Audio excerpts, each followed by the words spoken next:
If your Google Chrome browser keeps suggesting searches you don't want, or you're tired of seeing predictions, history-based results, autofill suggestions, and trending search prompts every time you click the address bar, then this video is for you. In just a few quick steps, I'm going to show you how to stop Chrome from suggesting search results so you can browse with fewer distractions and a cleaner search experience.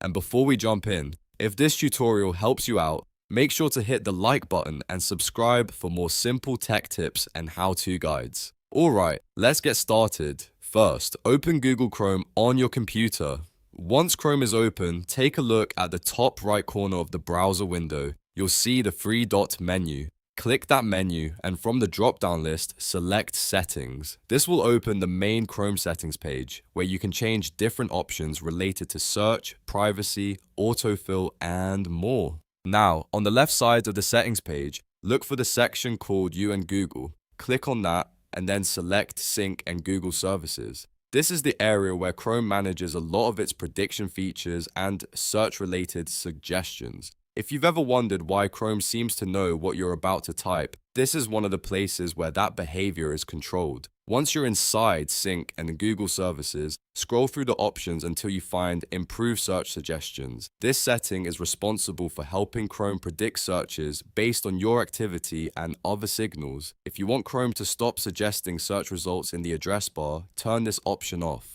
When it's disabled, Chrome will no longer show those predicted search suggestions the same way it did before. This is especially useful if you want a cleaner browser, fewer unwanted predictions, or just more control over what appears when you start typing. It can also help reduce distractions if you share a computer or simply don't like Chrome filling in search ideas automatically. After you turn that setting off, you can close the Settings tab and go back to browsing. The change should take effect right away, and you should notice fewer search suggestions when you type in the Chrome address bar. If you still see other types of suggestions, remember that Chrome can also pull from browsing history and autofill, so those may be separate settings you may want to review later as well. And that's it. You've now learned how to stop Chrome from suggesting search results. It only takes a minute once you know where to look, and now you have a much simpler way to manage your Chrome search experience. If this video helped, please give it a thumbs up, subscribe to the channel, and turn on notifications so you don't miss the next easy tutorial. Thanks for watching, and I'll see you in the next one.